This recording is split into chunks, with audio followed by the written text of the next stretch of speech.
सनातन वैदिक विश्व हिंदू धर्म सत्य प्रात्यक्षिक पुनर्जीवन।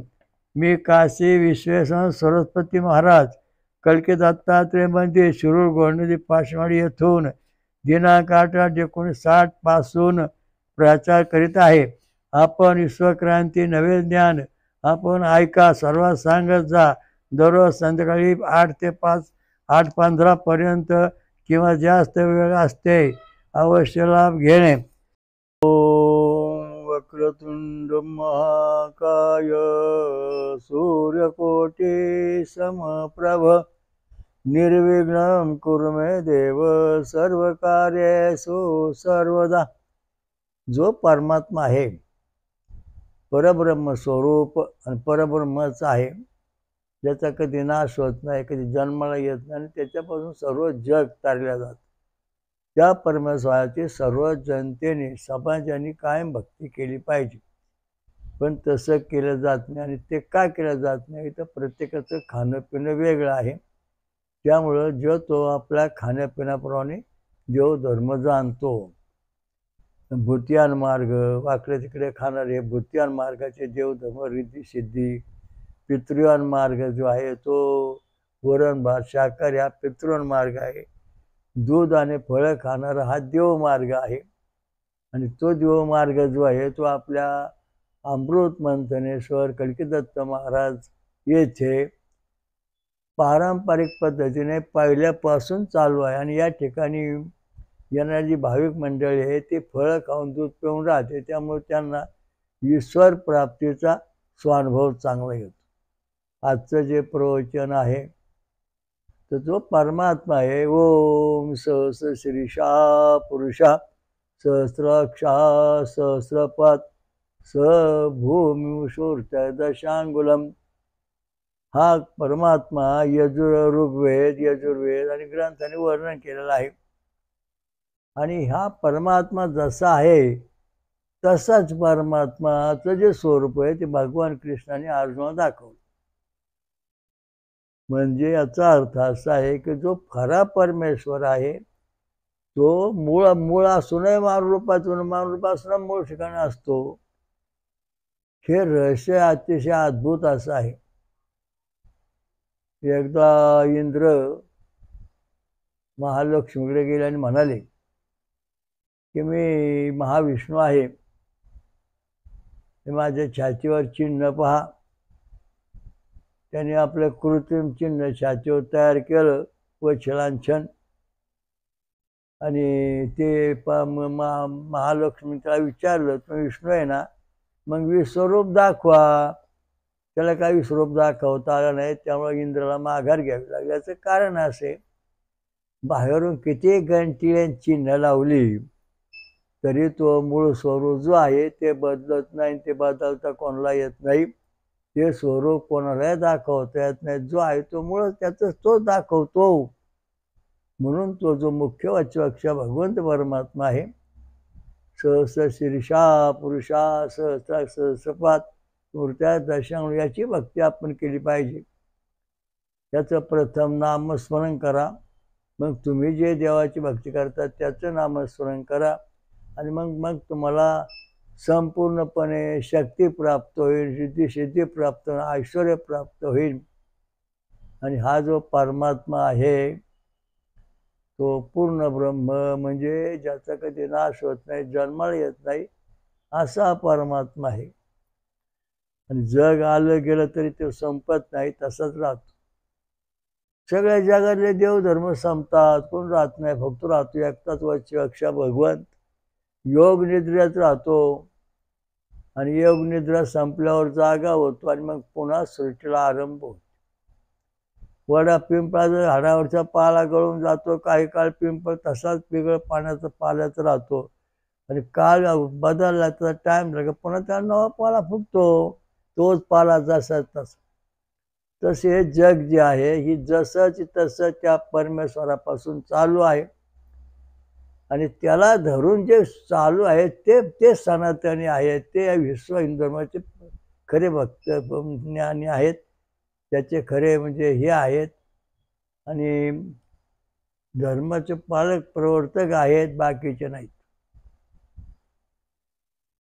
धर्म जो आहे तो धर्म असा आहे की तुम्ही आंबा लावला की आंब्याच्या कोळीमधून जसा ते तसा त्या आंबा या मोठा वृक्ष होऊन त्याला हजारो आंबे येणार. ही जी परंपरा आहे आपल्या धर्मातली, हिंदू धर्मातली, ती कधीच नष्ट होत नाही.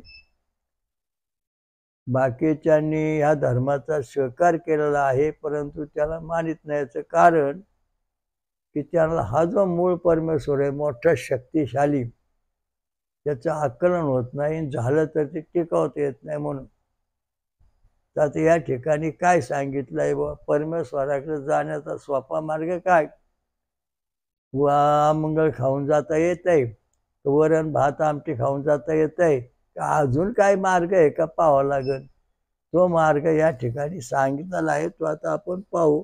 आपल्या आश्रमामध्ये आपण एक ग्रंथ न वाचणं चालू केला होता. ओम आतस्यम सुषिम सुषिमारसे विश्वे देवा मस्तसत यतयं गोभीम वसायतेहम. सोमवल्लीपासून रस निष्पादित केल्यावर सोमवल्ली, आता सोमवल्ली जी वनस्पती याच्यामधून जो वाद आहे, आता तुम्हाला सांगतो महत्वाचा मुद्दा. सोमवल्ली म्हणजे दुसरं तिसरं कोण नसून ऊसा ऊस आणि नारळ, पोपई आणि केळी हे सोमवल्ली आहेत. आणि या सोमवल्लीपासून रस निष्पादित केल्यावर या बलवर्धक रसामध्ये, हा बलवर्धक, आता बलवर्धकाचा अर्थ असा आहे की सामर्थ्यशाली, शक्ती वाढवणार आहे सोमवल्लीचा रस. आता सोमवल्ली जी आहे, ती सोमवल्ली जी आहे ही, याच्यामध्ये असं शास्त्र आहे, हिमालयातल्या सोमवल्ली आणि महाराष्ट्रातील सोमवल्ली म्हणजे ऊस, त्या दोन्हीमध्ये फरक थोडा आहे. कारण तो सोमवल्ली जी आहे तिचा जो रस आहे तो हिरवट निघतो, पण तो जरा कडसर लागतो. आणि आपल्या महाराष्ट्रातल्या ऊसाचा जो रस निघतो तो गोड आहे. आणि हिमालयाची जी सोमवल्ली आहे हिरवा रंग दिसतो, ती पारदर्शक नाही, तिला तिचा वरून खालचा तळ दिसत नाही. आणि आपला जो सोमरस आहे सोमवल्लीचा म्हणजे ऊसाचा, नारळाचं पाणी, याच्यामध्ये आपण जर पाहिलं तर आपल्याला हा रस हिरवट असून तळ दिसतो, म्हणजे तळ दिसतो, खालचा तळ दिसतो पाण्याचा. जसं पाण्यात तळ दिसतो तसं याचा तळ, म्हणजे हा पारदर्शक आहे. म्हणून हा बलशाली आहे. आणि हा बलशाली आहे, याचा उपयोग करू, ह्या साधनाचा उपयोग करून आपण काय करू शकतो?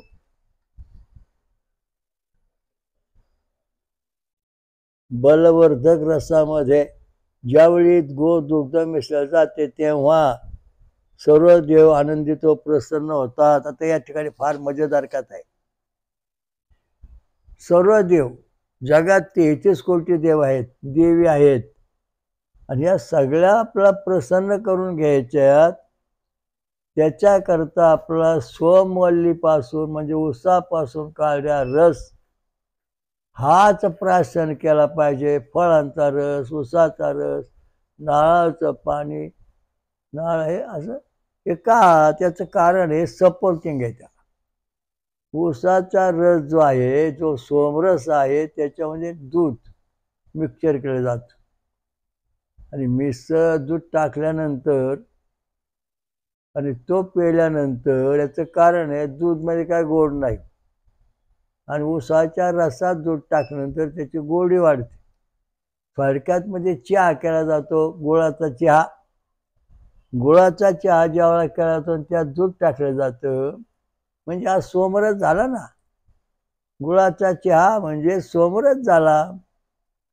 आणि हा सोमरस गुळाच्या चहापासून तयार झाल्यानंतर तो प्याल्यानंतर माणसाला आनंद उत्साह वाटतो. तसा जो सोमरस आहे म्हणजे फळांचा रस आहे, उसाचा रस आहे, नारळाचं पाणी आहे, आणि हे जे आहे त्याचा आपण जेव्हा दूध टाकू तेव्हा त्याला गोडी येते, आणि ती जेव्हा आपण होम हवन करू किंवा समक्ष ठेवू तेव्हा देव पितात. आता एक सत्य अनुभव मला असा आला आमच्या घरी. मी 5 वर्षाचा असताना आमच्या घरी आकाशातून एक प्रकाश, भला मोठा प्रकाश आकाशात खाली उतरला, आणि तो प्रकाश पाहिल्यानंतर सगळे लोक घाबरले. आसपास वाडी वस्तीवरचे, पाषाणवाडीवर, हे का आलं बा विघ्न. तर थोड्या वेळाने खाली उतरल्यानंतर तो प्रकाश संपला, आणि त्या ठिकाणी दत्त महाराज, त्यांचे 4 सिंह, कामधेनू आणि बरेच ऋषीमुनी होते. आल्यानंतर त्याने विचारलं, मुन हमें भूक लगी, बोले घी में प्रसाद बनाइए. स्पष्ट प्रत्यक्ष उदाहरण आहे. मग आमचे आईचे आई वडील, आई, आमच्या मावशा आणि काक्या ज्या काय घरी होत्या सगळ्या, त्यांनी दही दूध त्यांचा म्हणजे मोठं स्वयंपाक केला, आणि पुरणपोळ्या काय त्यांना स्वयंपाक तुपात बनवला, आणि तो तयार करून त्यांच्या पुढे ठेवला. मग त्याने सांगितलं, बुवा मला ऊसाचा सोमवल्लीचा रस पाहिजे. सोमवल्लीचा रस पाहिजे. त्यावेळेला काय म्हणजे सोमवल्लीचा रस काढाय काय नव्हतं. मग आमचे आई मावशा यांनी एका उखळामध्ये ऊसाचा ऊस कुटला, आणि त्याचा गाळून रस काढून चरीभर चांगला मोठा, चांगला अर्धा हांडा रस काढून त्यांच्या पुढे ठेवला. सगळी भांडी भरून ठेवली, आणि आमचे वडील म्हणाले की बाबा अबे ग्रहण करिए, भोजन कीजिए, भोजन कीजिए. तर त्यांनी असं शांत बसले, त्या 4 वेद, भगवान दत्त महाराज आणि ज्यांच्या मागे जे ऋषी होते भरपूर, ते सगळ्यांच्या पुढे चांगली पंगत बसली. आता मला दिसते ती पंगत बरीच मोठी होती. सगळ्या पुढे ते पेले ते भरून, ते अन्न पाणी सगळं ठेवलं, आणि मग त्या रिद्धी सिद्धी सगळ्या होत्या. त्याने सगळ्यांनी असं त्या ताटाकडे पाहिलं, आणि एका सेकंदामध्ये असा प्रकाश पाडला भरपूर, आणि त्या सोमवल्लीचा प्रकाश झाला.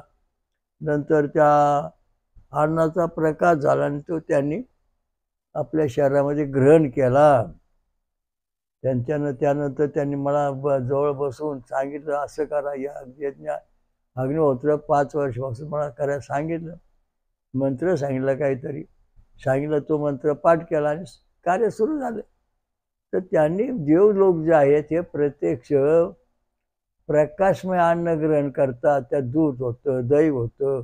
ते देवाला खूप आनंद झाला. 33 कोटी देव आले खाली, आणि प्याले, आशीर्वाद दिला, आणि सांगितलं आम्ही आता इथंच राहणार आहोत, पुढं याचा आमचा प्रचार होईल, आम्ही तप करतो. त्या दृष्टीनं आता आपलं ज्या ठिकाणी मंदिर आहे, अमृत मनसकल दत्त मंदिर पाषाणवाडीमध्ये, त्या मंदिराच्या जागेवर हे सगळे देव येऊन थांबले. या ठिकाणी ते प्रकाश रूपाने राहिले, आदर्श रूपाने राहिले. तर ते देव आता या ठिकाणी सगळे आहेत, समाजाचं कल्याण करतात. आणि त्यावेळेस वयाच्या मला 5व्या वर्षी ज्यावेळेस सांगितलं की तुम्ही दूध आणि फळं खा आणि रस प्या, तेव्हापासून मी आतापर्यंत माझा जो आहार आहे तो ठेवलेला आहे. त्यामुळे देवांना जो प्रसाद देता तुम्ही, देवांना दूध आणि ऊसाचा रस, फळांचा रस, ज्यूस थोडक्यात म्हणजे हे दिल्यानंतर देव आनंदित होऊन तो ग्रहण करतात प्रकाश रूपाने. होम हवनामध्ये सोडा किंवा जवळ तुम्ही ते समोर पेल्यात ठेवा. थोड्या वेळाने ते पेल्यातला तो जो प्रसाद ठेवला तो कमी कमी होत जातो. अशा दृष्टीने देवाने या ठिकाणी काय मागितलं सांगितलंय, फळांचा रस आणि दूध एकत्र करून दिल्यानंतर देवांना आनंद होतो. विश्वे देवा, जगातील सगळे देवांना एकच फराळ आहे. पुरणपोळीचा नैवेद्य नाही, वरण भाताचा नैवेद्य नाही, वाकड्या तिकडा मंगळ नैवेद्य नाही. 33 कोटी देवांचं भोजन म्हणजे अमृत आणि सोमरस. हा सोमरस जो आहे महाराष्ट्रातला ऊस, हा गोड आहे, पारदर्शक आहे, हिरवट रंग आहे. आणि हिमालयातला जो सोमवल्ली आहे, ती सोमवल्लीचा रस हिरवट आहे, पण तो कडसर आहे थोडासा. त्यामुळं त्याच्यामध्ये दूध किंवा मध टाकून ते लोक घेतात, पण ते सोमवल्ली नाही. ती सोमवल्ली जी आहे तो ऊस हा सोमवल्ली. भगवान शंकर म्हणले, सोमवल्ली काय विचार करत बसला? सोमवल्ली म्हणजे ऊसाचा ऊस हा सोमवल्ली, नारळ हा सोमवल्ली, पण ऊस हा एक नंबरचा सोमवल्ली. तर याच्यामध्ये गोडवा आहे. आणि या ऊसामधून, ऊस जो आहे याच्यामध्ये लोह आहे, याच्यापासून आपल्या शरीरामध्ये रक्त बनतं, ते अमृतमय बनतं. ऊसापासून जे रक्त शरीरात तयार होतं ते अमृतमय रक्त तयार होतं. त्यामुळं तुमच्या शरीरातलं आयुष्य वगैरे वाढतं, सगळे देव सुखी होतात. सोमरस पिल्यानंतर देवांना आनंद होतो. ते तुमचे देव आहेत ते कोणते? सट्टार भूतियान मार्गाचे, मांसाहार करणे, दारू पिणे, गांजा वळणे, हे जे देवदेवता किंवा भक्त आहेत हे भूतियान मार्गाचे आहेत. इथं देव येत नाही. ते फक्त भूतियान मार्गाचे देवदेवता जे आहेत ते जे कार्यकर्ते आहेत तुम्हाला ते देव भेटतात. पितृयान मार्गातले ते वरण भात आमटी पुरणपोळी पुरणपोळ्या ते खातात आणि कार्यक्रम आपला प्रसन्न होतात. त्याच्यावर हे सगळं जग चाललेलं आहे. पण मुख्य देव जे आहे त्याची साधना काही साधू करतात. हिमालय, सातपुडा, आरवली पर्वत, हिंदुकुश पर्वत, सह्याद्री पर्वत, गिरनार, पूर्व घाट, पश्चिम घाट, या सगळ्या ठिकाणी हे साधू संत आहेत. आणि ते या ठिकाणी जे साधना करणारे आहेत ते कंदमुळे फळे खाऊन आणि सोमरस पिऊन राहतात आणि दूध त्याच्यात मिश्रण करून पितात. म्हणून ते त्यांच्याबरोबर देव जेवतात, त्यांच्याबरोबर देव राहतात. आणि ते देव जे आहेत त्यांच्याबरोबर देव राहतात, देव त्यांच्याबरोबर जेवतात, त्यांच्याबरोबर सहकार्य करतात, देव त्यांच्याबरोबर फिरतात, बोलतात. तर अशा दृष्टीने सगळं जे काय गुणधर्म आहेत ते आपण सर्व कार्यात पाळलं पाहिजे. आता या ठिकाणी तुम्हाला देवधर्माच्या दिशा सांगितलं, पण याची खरी देवधर्माची दिशा आहे मूळ परमेश्वर. विश्वे देव हा म्हणजे जगातील सर्व देव जे आहेत ते सोमरस पितात आणि दूध. आपल्या आश्रमामध्ये जेवढे भक्त आहेत पारायण करतात, अमृत मंत्र दत्त महाराज येथे ते ते फळ आणि दूध पिऊन उपवास करतात. या ग्रंथात लिहिलेलं आहे. हे आपल्याला माहिती नव्हतं, पण देवाने सांगितलं. म्हणून जवळजवळ 60-70 वर्ष या ठिकाणी साधना अशी चालू आहे, बऱ्याच वर्षापासून. जे लोक हे साधना करतात त्यांना ईश्वर प्राप्ती झालेली आहे. आणि जे तुमचे जे महाराज सगळ्या समाजात आलेले निर्णया ठिकाणी, त्यांच्या काही ठिकाणी तुम्ही अमंगळ करताय, म्हणजे ते देव होत नाही, ते भूतयान मारलेले देव आहेत. ज्या ठिकाणी वरण भात आमटी जेवण चालतं ते पितृयान मार्गाचे देव आहेत, त्यांना तो नैवेद्य दिला जातो. पण जे खरे देव आहेत स्वर्गातले, तिथं सोमरस अधिक दूध एकत्र करून दिलं जातं. आणि ते दिल्यानंतरच ते देव बनतात. म्हणजे मानवाला देवरूपामध्ये जाण्याकरता फळांचा रस आणि दूध पिऊन राहणे आवश्यक आहे. साधना करणे वर्षातून 7 दिवस 40 दिवस किंवा महिन्यावर तुम्ही साधना करू शकता. त्यामुळे तुम्ही स्वर्गात जाण्याकरता, स्वर्गात देव पाहण्याकरता उत्तम कार्य करण्याकरता योग्य आहात. याच्याकरता जो परमशास्त्र सत्य मार्ग आहे तो ऋग्वेद, यजुर्वेद, अथर्ववेद सांगितलाय. दत्त महाराज 4 कुत्री आहेत, तिचा कोणी अभ्यास करीत नाही. कुत्री काय लावतात दत्त महाराज? ही प्रामाणिक त्यांनी पाळली असतील. अहो पाळली नाही, ते वेद आहेत, त्या ऋग्वेद तर आपलं धर्मच. वेदाच्या आज्ञेप्रमाणे वागा, ते पुन्हा अभ्यास करा असे दत्त महाराज सांगतात. पण तसा अभ्यास कोणी करीतच नाही. 3 शिरे 7 तया माझा दंडवत. या ठिकाणपर्यंत आपण पोहोचलो. ओम सहस्र शीर्षा पुरुषा सहस्राक्षा सहस्रवात समृत्या दशांगुलम 3 शिरे 7 तया माझा दंडवत असं म्हणायला पाहिजे. तेव्हा तुम्हाला दत्त महाराजांचं मूळ स्वरूप जे आहे आणि जे अलीकडचं स्वरूप आहे दशांगुली, ते स्वरूप दोन्ही एकरूपाचं दर्शन होऊन तुम्हाला परिपूर्ण ईश्वरूप होणार आहे, दर्शन होईल. तर दूध पिऊन राहणारे, फळं खाणारे असे देव कोणते वा? आपल्या धर्मात झाले कोणी? राम कंदमुळे फळे खाऊन सोमरस पिऊन राहत होते. कृष्ण दहीदूध लोणी सोमरस पिऊन राहत होते. मारुतराय फळं खाऊन सोमरस पिऊन आहेत. कल्की दत्त महाराज सोमरस अमृत पिऊन आहेत. आपल्याकडे काही भक्त हे जे पूर्वीचे देव आहेत पारंपरिक, शंकर भगवान हे सुद्धा सोमरस पितात का? ते भगवान शंकराने सांगितलं, आम्ही पंचमुखी शिवलिंग कल्कीश्वरावर पाणी घालतात म्हणजे हे पाणी घालू नका मला, मग मला सोमरस पाहिजे. म्हणजे सोमरस महाराज वनस्पतीच माहीत नाही. तेव्हा भगवान शंकर भगवान प्रत्यक्ष प्रगट झाले आणि बोलले की सोमवल्ली म्हणजे ऊसाचा रस, आणि त्याला जोडून फळाचा रस, त्याला जोडून दूध, अशा दृष्टीने हा सोमरस आहे आणि तो मला रोज पाहिजे. त्या दृष्टीने या ठिकाणी रोज सकाळी भगवान शंकराला ऊसाचा रस दिला जातो. अग्नीला, गणपतीला, भगवान शंकराला, विठोबा रखुमाईला सोमरस दिला जातो. याचं कारण आहे की हे सोमरस पिणारे देव आहेत. हे वरण भात आमटी खाणारे देव नाहीत. या दृष्टीने आपण जी भक्ती करतो तिचा विचार करायला पाहिजे की आपण देवाकडे जाण्याकरता आपण करतो, घाला सवासणी बाबा करा, मग तुम्ही ते करा. त्याची गरज आहे. कारण देवाचे जे मूळ देव आहेत मदत करणारे ते पितर आहेत. पितर देव जे आहेत त्या पितर देवांना जेवण द्यावं लागणार तुम्हाला, आणि स्वर्गातले जे देव आहेत त्यांना सोमरस होम आवून द्यावं लागेल. म्हणजे आपण पूर्ण भक्ती करतो का अर्धवट? आपली पूर्ण भक्ती नाहीच आहे, अर्धवट भक्ती. कशी की आपण जो मूळ देव आहे, एवढ्या मोठ्या दिंड्या निघाल्या, लाखो लोक त्या दिंड्यामध्ये आहेत. अनंत आश्रमामध्ये अन्नदान होतंय, तिथं पण देवाला मुख्य जो देव आहे त्याच्याकरता सोमरस कोणी देत आहे का? सोमरस पिऊन कोणी उपवास करतंय का? हा प्रश्न आहे.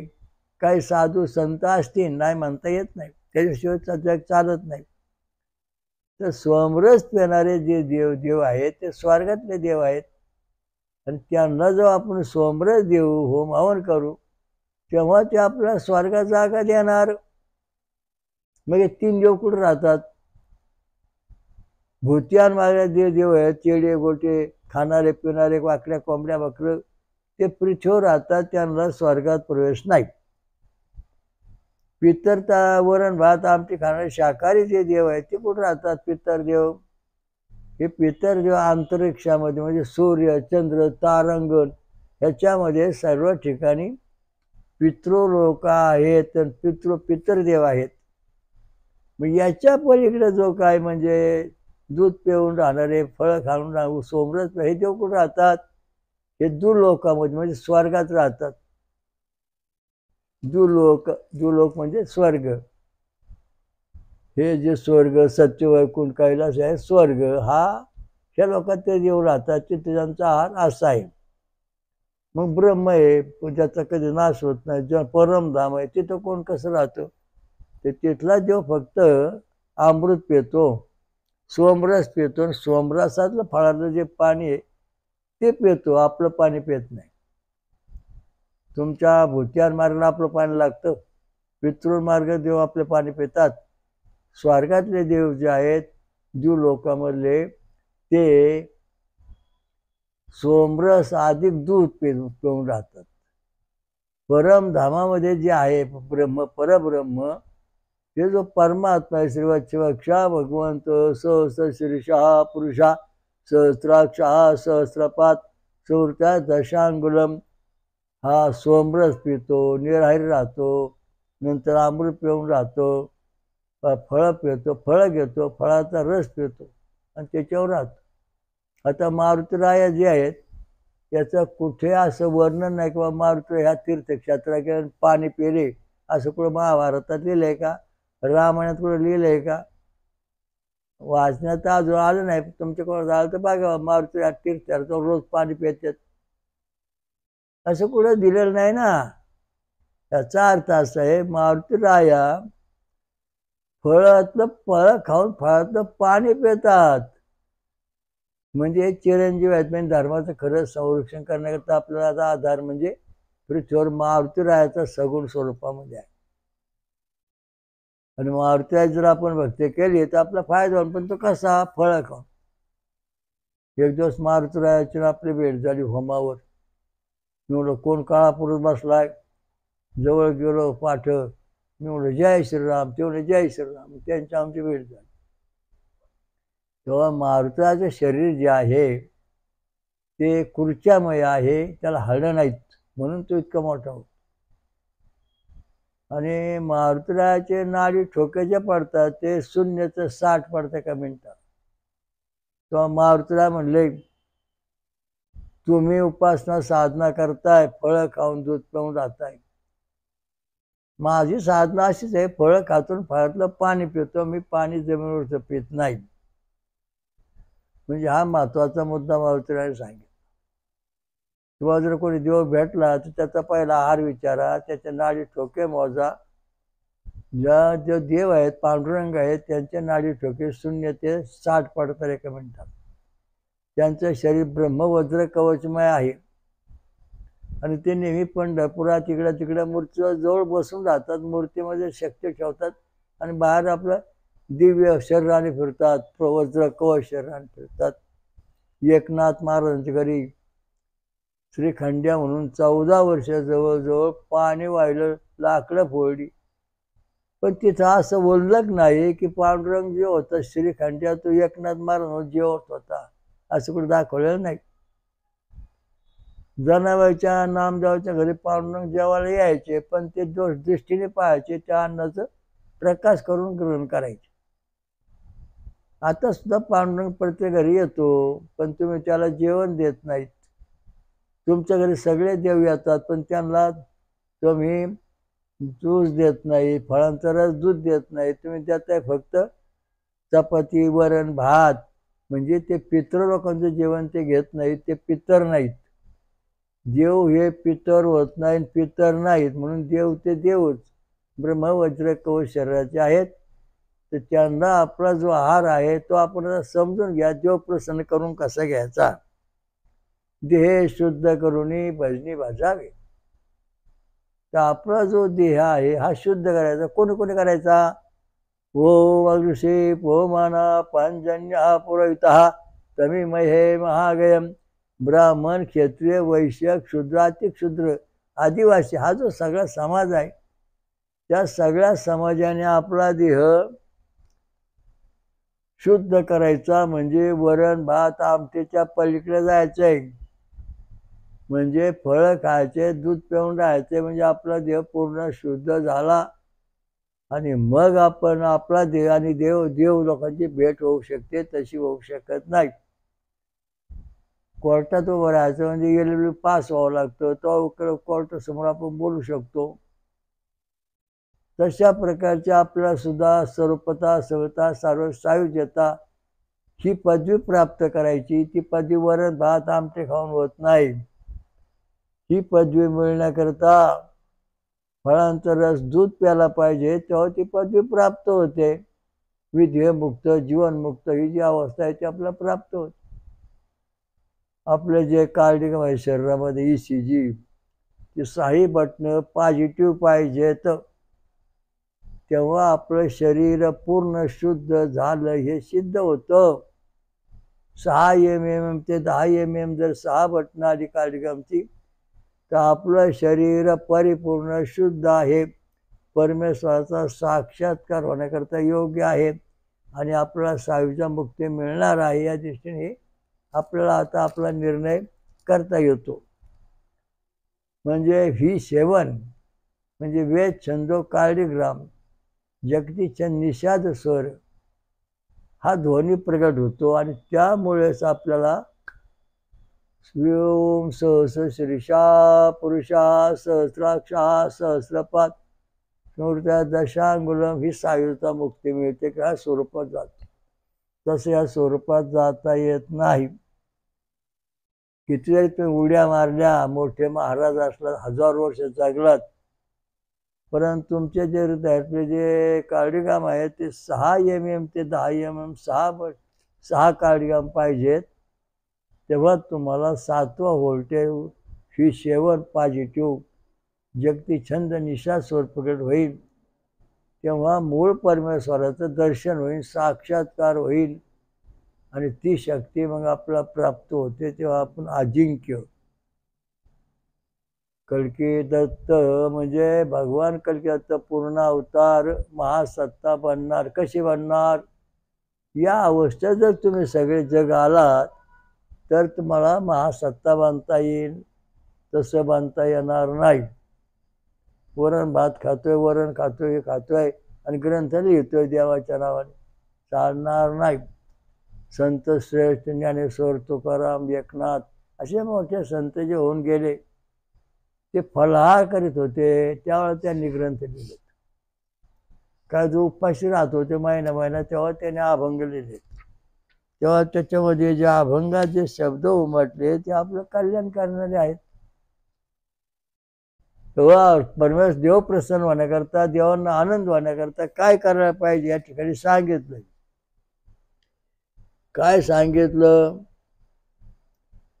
हा बलवर्धक रसामध्ये ज्यावेळी परिपूर्ण गोदुग्ध परिपूर्ण मिसळले जाते तेव्हा परिपूर्ण सर्व परिपूर्ण देव आनंदित व परिपूर्ण प्रसन्न होता. म्हणजे रिद्धी सिद्धी ऐश्वर्य प्राप्त करायचं असेल तर फळं खाऊन दूध पेल्याशिवाय तुम्हाला ऐश्वर्य देव प्रसन्न होणार नाहीत, त्यांचा आशीर्वाद मिळत नाही, अशी वस्तुस्थिती आहे. मग आता तुम्ही तुमचं ठरवायचं बा आपण भक्ती कशी करायची, भक्ती मार्गात कसं चालायचं, काय करायचं हे तर सांगितलं. दूध आणि फळ एवढा आहार घेणारे आपल्याला जवळजवळ आता जवळजवळ लाखाच्या पुढं भाविक असतील, अजूनच जास्त असतील, पण ते साधना करतात दररोज 7 दिवस फळं खाऊन दूध पिऊन राहणारे आणि दररोज जे उपास धरणारे आहेत, गुरुवार आठवड्यातून वगैरे का सोमवार, ते बी फळं खाऊन दूध पिऊन राहतात. म्हणजे त्यांना सुद्धा ईश्वरी शक्ती प्राप्त होते. दररोज तुम्ही प्रत्येकाने एक तरी फळ खाल्लं पाहिजे, म्हणजे तुम्हाला सोमरसाचं पवित्र शरीरात तयार होईल आणि मग हळूहळू थेंबे थेंबे तळे साची याप्रमाणे आपण परमेश्वराजवळ जाऊ, परमेश्वराची भेट होईल. देव आहे प्रत्यक्ष, परंतु आपला अभ्यास नसल्यामुळं त्याची आपली भेट का होत नाही. देवांचं शरीर अमृतमय आहे, सोमरस पिणारं आहे, त्या अवस्थेत ते राहतात आणि आपलं शरीर वरण भात आमटी खाणारं अमंगळ खाणारं आहे, त्यामुळं त्यांची आपली भेट होऊ शकत नाही. आपल्या देवाची भेट घ्यायची असेल तर आपण असा आहार ठेवला पाहिजे. आता एखादा टायफॉइड झाला तर त्याला सांगतात मग तू कॉफी पे, दूध पिऊ नको. मग तो टायफॉइडवाला तर रोग बरा होतो, तो त्या टायफॉइडातून बाहेर जातो, टायफॉइडला बाहेर काढून देतो, म्हणजे शरीर पुन्हा शुद्ध होत जातं. तशा प्रकारचा आपल्या शरीरात हा धर्माचा जो सत्य धर्माचं जे ज्ञान आहे ते आपल्याला मिळालं पाहिजे. ते समाजाला कोणी सांगू शकत नाही. असं करू नका, तसं खाऊ नका. अरे पण ते कुठल्या ग्रंथात लिहिले ते सांगा ना. अहो ऋग्वेद वाचा. ऋग्वेद जर तुम्ही वाचला ना तर त्याच्यामध्ये सोमरसाशिवाय चारही वेदामध्ये काय सांगितलेलं नाही. इंद्रदेवाला बोलायचं सोमरस द्यायचा, अग्नानं बोलायचं सोमरस द्यायचा, गुरु ब्रह्मा विष्णू महेश दत्त हे सगळे बोलवायचे. रिद्धिसिंहानं सोमरस द्यायचा. आणि मग ते सोमरस दिल्यानंतर दूध दिल्यानंतर देव खुश प्रसन्न झाले आपल्यावर. देवा या तुमच्याकरता शिरापुरी केली, हे 10-20 लाख लोक जेवणार आहे, त्याच्यात तुम्ही प्रसाद घ्या.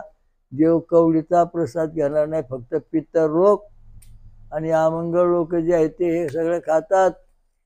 परमेश्वराची प्राप्तीपासून तुम्ही दुरावलेला आहात. तेव्हा परमेश्वराकडे यायचं असेल, पाहायचं असेल.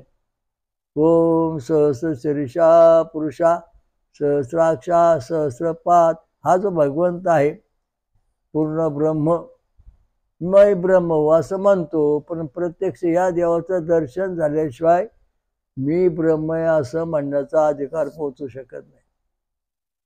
गप्पा मारू नका. गप्पा मारून धर्म प्राप्त होत नाही. प्रात्यक्षिक करा. प्रात्यक्षिक प्रत्यक्ष प्रमाण सिद्ध करा. आतापर्यंत जगामध्ये धर्माचा पुरावा कोणी सांगितला नाही. धर्म पुरावा सांगितला आपण तो शोधून काढलेला आहे. VCG7 म्हणजे हृदयाची 6 बटणं जेव्हा पॉझिटिव्ह होती तेव्हा 7वं बटन प्रगट होतं जगदीशास्वर. आणि मग आपल्याला हा मूळ परमेश्वर जो आहे सहस्र शीर्षा पुरुषा याचं मूळ दर्शन होतं, साक्षात्कार होतो. त्याच्याशी आपण संवाद साधतो, संबंध साधतो, बोलू शकतो. परमेश्वराशी आपण बोलू शकतो, परमेश्वर आपल्याशी बोलू शकतो. मग अंगात येणे काय? अंगात येणे एक हवा आहे देवाची.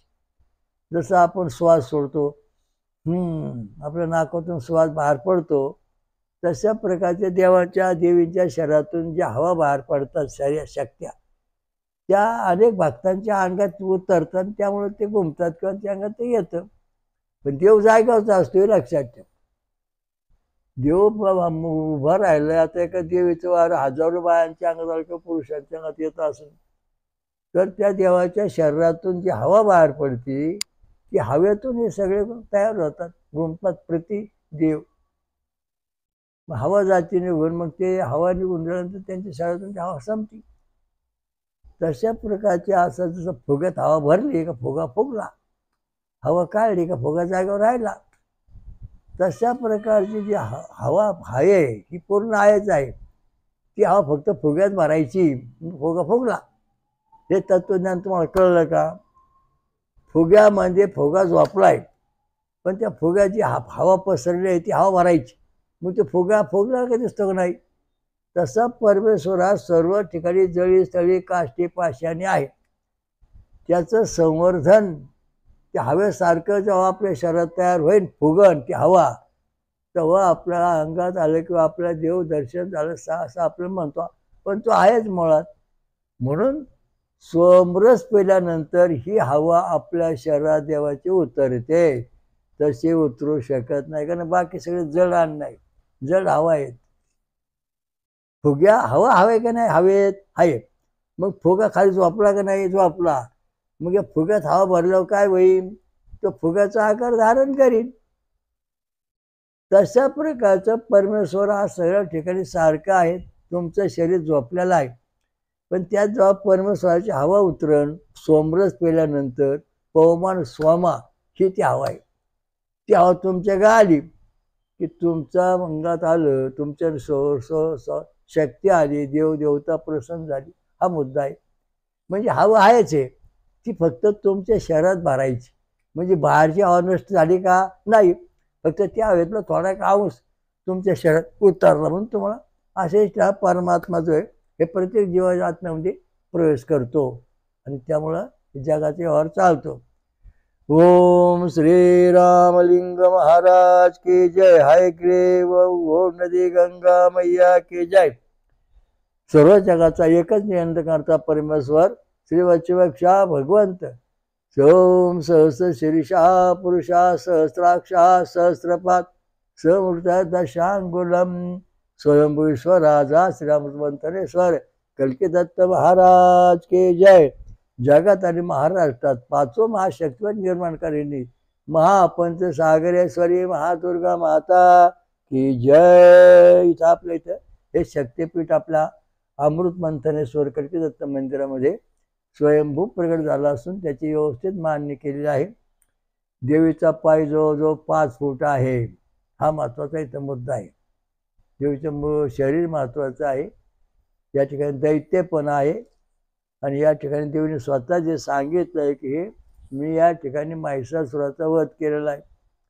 त्या दिवशी या देवीची आदिशक्तीची मांडणूक केले लाखो भाविक दर्शनाला येतात. फायदा होतो. देवी जागृत झालेली आहेत. आताच नवीन स्वयंभू प्रगट झाली. महाराष्ट्रामध्ये तुळजापूर कोल्हापूर सप्त माहूरगडी 4 म्हणजे 3.5 शक्तिपीठ आहेत. त्याप्रमाणे शिरूरचं जगातील महाराष्ट्रातील 5वं महाशक्तिपीठ महापंचसागरेश्वरी महादुर्गा मातेचं आहे.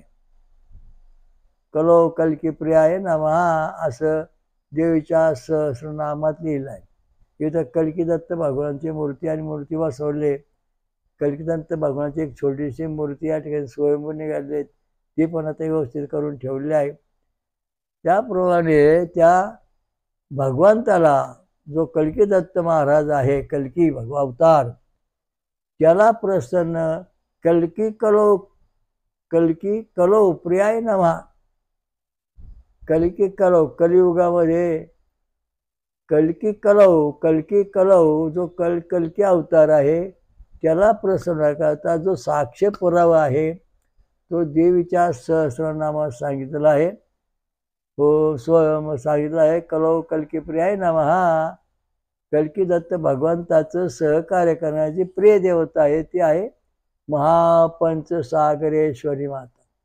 तिचं दर्शन घेतल्याशिवाय जगाला सुख शांती कधीच मिळणार नाही म्हणून अवश्य महत्व आहे.